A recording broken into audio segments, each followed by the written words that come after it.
Assalamualaikum warahmatullahi wabarakatuh. Allahumma sholli ala Sayyidina Muhammad wa ala ali Sayyidina Muhammad.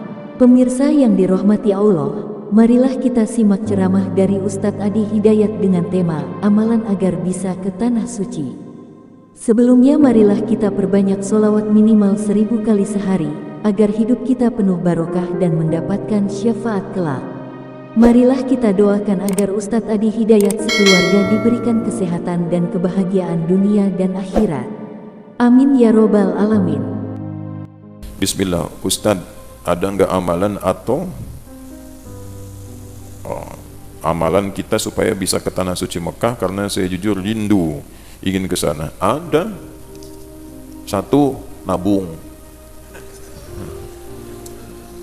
Karena ini amalan termasuk amalan campuran fisik dan harta. Amal itu dibagi 3. Amal fisik yang tidak pakai harta, amal harta, 3 amal fisik dan harta. Amal fisik seperti sholat. Sholat tidak melibatkan harta, kecuali pakaian yang menutup aurat. Jadi tidak boleh ada orang masjid ke Nurul Huda ditarif misalnya. Sholat duhur 4.000, sholat maghrib 7.000. Nggak bisa, sholat ya sholat.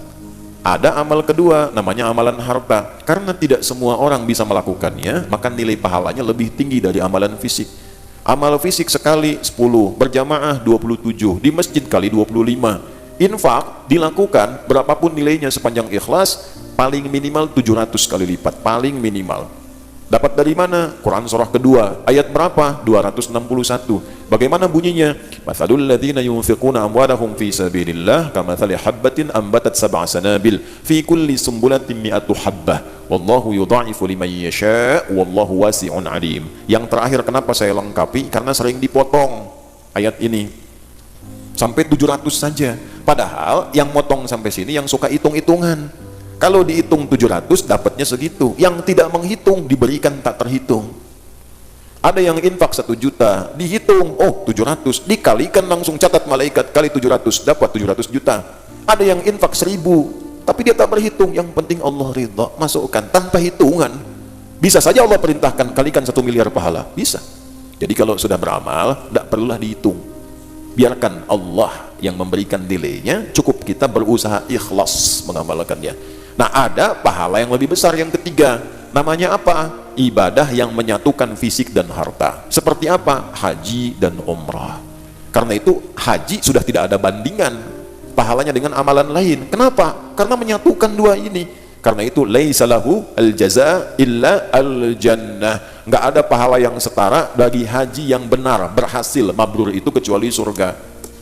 Hajinya bukan makbul, hadisnya bukan berbunyi al-hajjul makbul, bukan, al-hajjul mabrur, haji yang merubah perilaku yang menunaikannya menjadi lebih baik setelah haji dan dijaga sampai meninggal. Makanya disebut oleh orang Arab Pak Haji, itu bukan gelar Bu Haji, bukan, karena ibadah tidak ada gelar.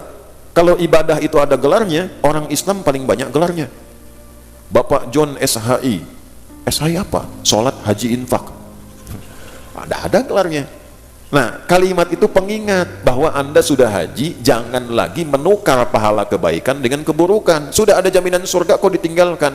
Kenapa? Seringkali setelah haji ke bandara, nunggu pesawat belum tiba, mulai marah. Orang Arab bilang haji, haji, haji. Dititipkan kalimat itu di lisan mereka. Maksudnya apa?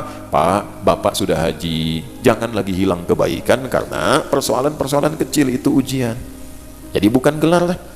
Ya. Pak Anwar, tak mau tengok Haji Anwar, oh iya, nah itu ya, itu bukan gelar. Untuk ke situ perlu ada ikhtiar, nabung, supaya kelihatan oleh Allah, cari perhatian Allah. Ikhtiar dulu. Ikhtiar yang kedua, doa. Ikhtiar yang ketiga, bacakan ayat-ayat Quran dalam kesempatan sholat khusus seperti tahajud. Ayatnya tentang keinginan haji dan umrah. Contohnya di mana? Di Quran surah kedua. Di ayat berapa? Ayat 196 sampai dengan ayat 204. Itu sampai 203 lah. Ya, pas 203. Wadhkurullaha fi ayyamin ma'dudat. Jadi sampai dengan 203 ayat 196 wa atimmul hajja wal umrata lillah. Saya pernah ijazahkan ayat itu pada seorang jamaah yang rajin ikut pengajian. Pertanyaannya persis seperti ini. Beliau itu seorang imam di musola biasa. Nah, kami biasanya saat musim-musim haji suka mengadakan manasik terbuka. siapa aja boleh ikut. Sebentar ya, walaupun belum tentu apa? Belum tentu berangkat. Jadi ketika kemudian datang ikut manasik, nangis Bu, lihat miniatur Ka'bah itu seakan-akan berada di area itu.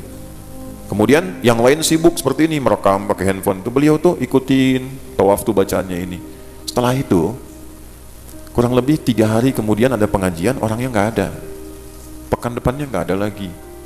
Nah setelah selesai musim haji, pengajian kami berlangsung karena saya tidak berangkat waktu itu. Datang ikut pengajian, saya tanya, antum kemana kemarin, berapa kali absen? Afwan Ustadz, saya nggak sempat bilang, saya izin kemarin haji. Kok bisa sekarang? Jadi waktu selesai manasik pulang, saya imami, saya terus baca surat yang Al-Baqarah itu. Tiba-tiba di belakang ada yang tanya, Ustadz kok bacanya itu terus, katanya. Ustadz sudah haji belum? Belum. Udah, ikut di tahun ini kita berangkat dengan saya pakai ONH+. Itu nyata, tapi tidak menarik akhirat untuk dunia. Jadi jangan ditariknya baca ini supaya haji. Nah sekarang kan banyak begitu, baca ini supaya ini. Tidak, tugas kita itu cuma baca saja, ya, tarik ke akhirat, biarkan Allah yang memimpin dan menjalani takdir kita bagi kita semua, diperjalankan kita maksudnya ke situ, ya. Jadi silahkan itu diamalkan.